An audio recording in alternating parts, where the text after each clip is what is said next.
so glad you're here. Welcome to the 117th solo episode.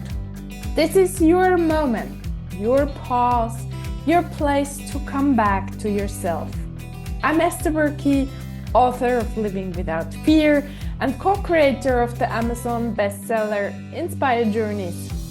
Whatever brought you here, I'm honored to be with you. If today's episode speaks to you or brings someone to mind, please pass it on. Let's keep spreading light. And if you want to stay close, subscribe to my newsletter or connect with me on YouTube. Your presence, your heart, your time, they mean the world to me. Thank you for being here. And today I'd love to take you to Vienna, where I played a classical concert with my violin, with my orchestra of 85 people in the most beautiful and amazing concert hall I have ever played. It's the Golden Hall. And I tell you, I was intimidated to sit there. The fear of playing a wrong note, which would be heard by everybody, was big. When we had a rehearsal the day before, I didn't play very well. There was this nagging voice in my head who said, "You are not good enough for this orchestra, and for sure not for the concert in this famous hall." During this rehearsal, I screwed up a lot of times. I didn't start at the right moment. I didn't catch the right notes. And sometimes I even stopped because my colleague besides me played differently than my leader of the second violins. And I sat there for a few seconds and tried to figure out what to do best. But I wasn't alone with my fears and uncertainties. I guess most of the players in this orchestra felt this pressure. Only this didn't help me. I needed to work with myself. And that's what I did during the rest of the day while thinking of the upcoming concert the day after. Whenever I heard negative voices in my head, whenever I felt fear spreading throughout my body, I said to myself, "Esther, you are amazing. You will manage to play well the next day. You will be able to concentrate fully, and you will get through the difficult parts with ease. Exactly how you do it when you practice at home."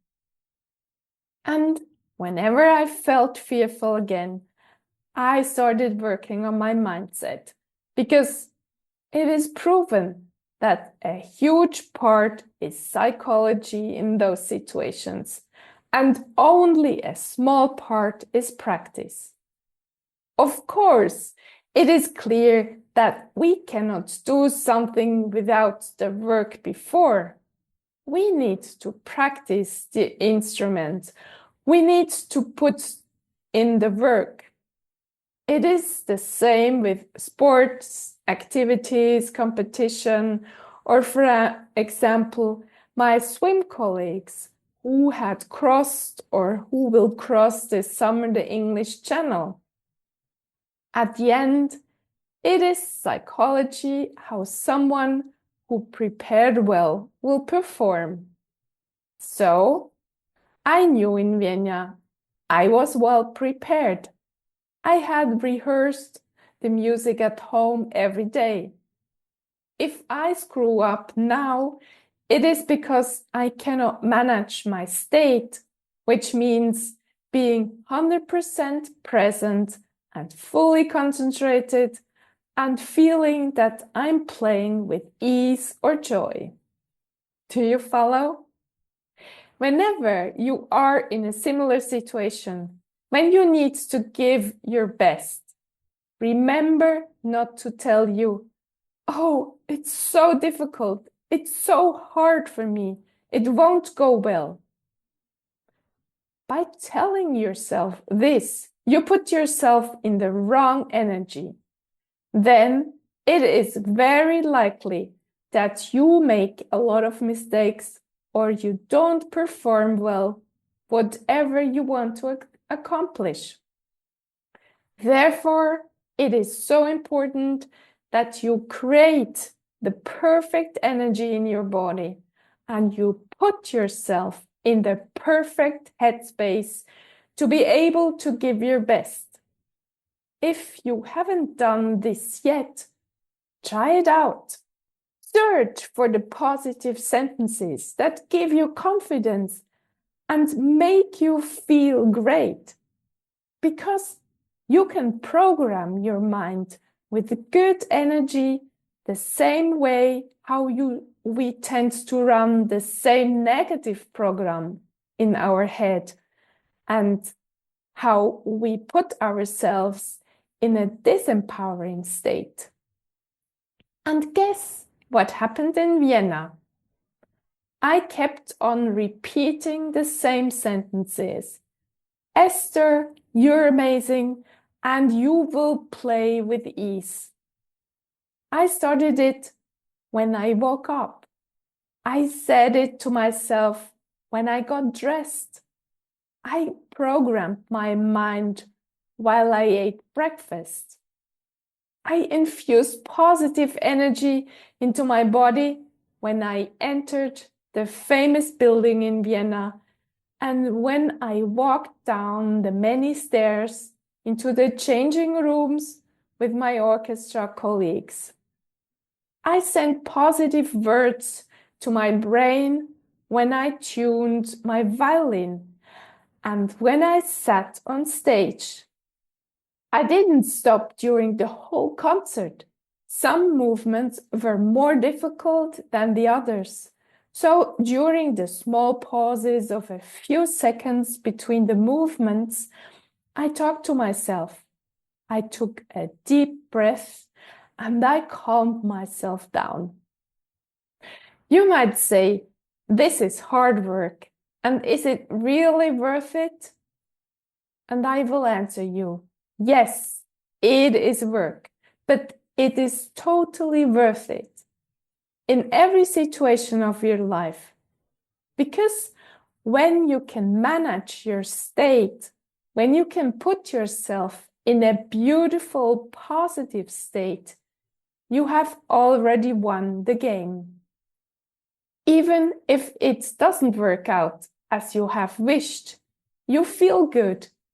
And that's exactly what I did at the end of the concert. I felt great.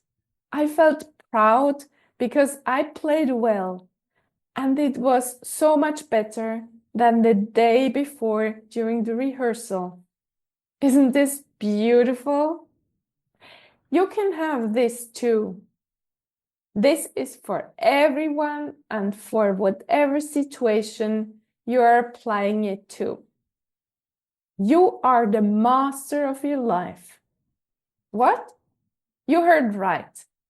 You are the master of your life.